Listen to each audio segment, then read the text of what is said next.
back at it again. Evening. Well, afternoon, actually.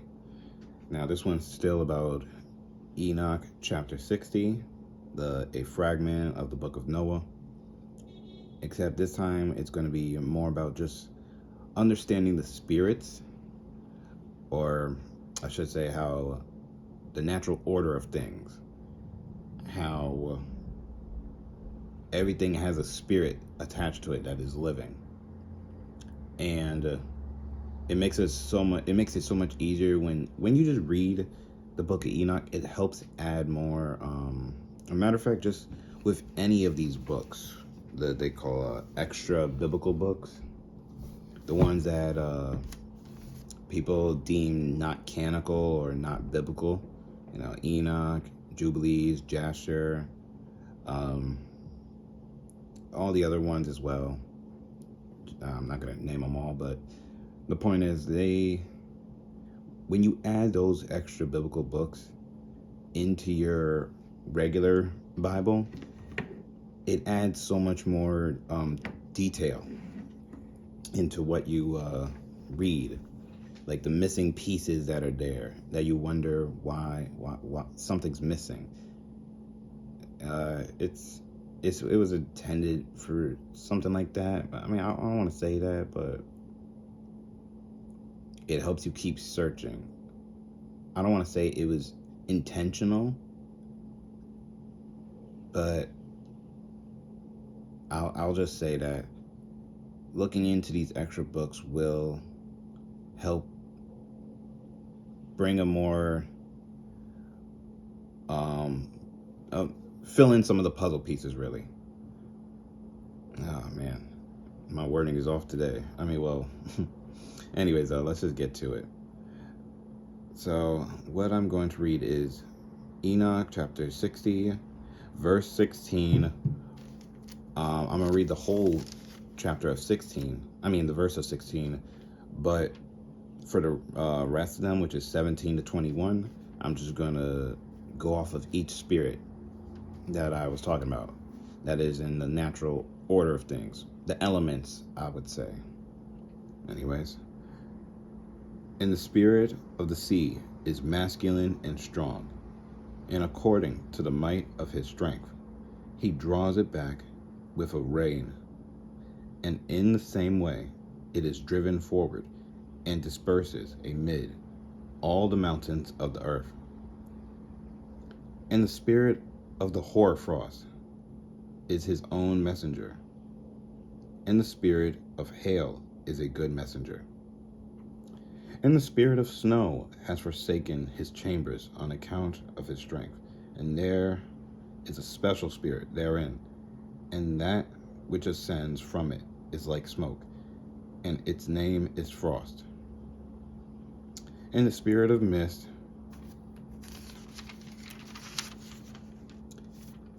and where else?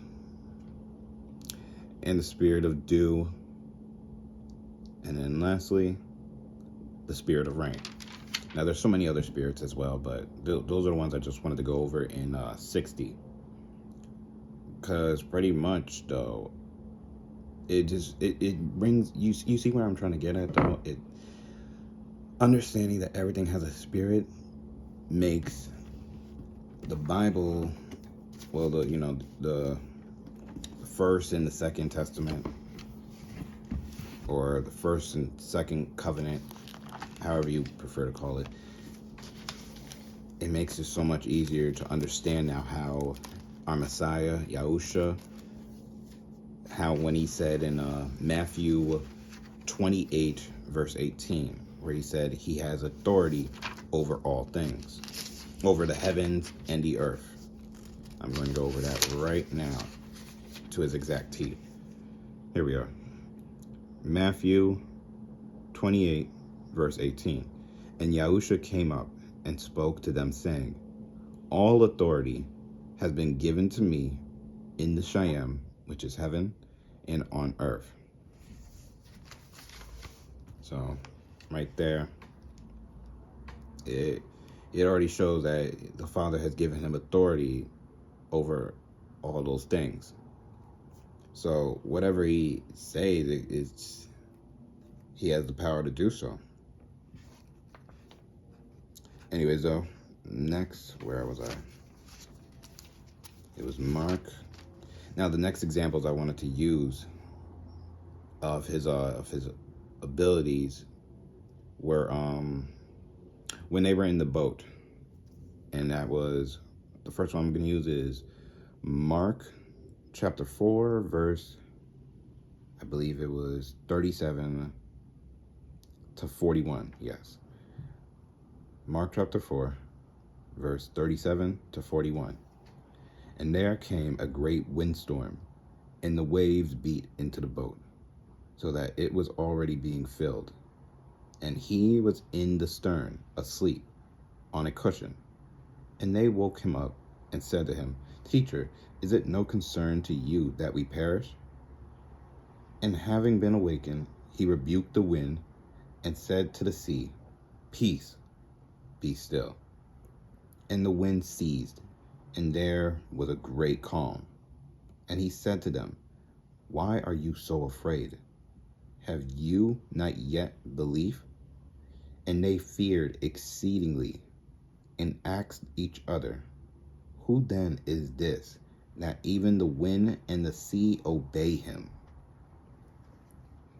And as from what I just told you in the book of Enoch, the waters has a spirit, which is, it makes even the words that we say, or what the Son has said in the book, living waters, because it's true. Water is truly alive. Everything we understood from a lower, I don't want to say vibration, but at a lower understanding, we kind of understood that everything is alive from just what man has told us through high school and stuff like that, media, etc., or science. But then when you add biblical scripture to it, and when you really understand that these things are really alive, that they have a spirit attached to it, it makes so much more sense on how these things are really alive. You really get it now. They're like alive like us. They just don't, move like us and stuff like that, but they're really alive, just like how we're alive. Anyways, it's just so nice to know. And then the last one I wanted to use was Matthew. I don't know if I'm gonna find it or not. No, I heard a noise. Oh well. Dang, I really wanted to use Matthew. I forgot what it was though. It was Matthew something. Was it 16? But anyways though, in Matthew, the one I wanted to use was when Yahusha brought Peter asked Yahusha to call him out to the water. Then he came out, he walked on the water, and then he saw the wind blowing hard, and then he got scared. He fell. He plunged and then screamed for Adonai to save him, for the master to save him. He stretched out his hand and picked him up, and then put him in the boat. And then he said, "Oh, you of little belief." Then when they both went back into the boat, the winds and the waters calmed down, and then they all fell to their knees and bowed to him and said, "Truly, you are the Son of the living Elohim." Or I think it was, for you guys, it's like, "Truly, you are the Son of God," but for me, it's, "Truly, you are the Son of Yahuwah." And that part is just so beautiful to hear every time. Like I constantly envision just how whenever I think about that verse, I just am always imaging in my mind how that beautiful moment happened. Like just all of them in the boat, and they all just bowed down to him, and then they just probably said with such a humbling fear, reverence, and softened voice, with just saying that how truly he's here and we are the one. Like in their mind, it must be just so incredible to know that they have been chosen to see, to be with the living Elohim, the Father, the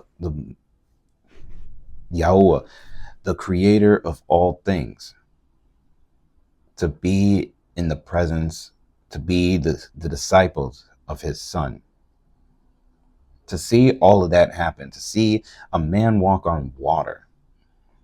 I mean, of course, and then fail because of his doubt. I mean, because of his belief was very small.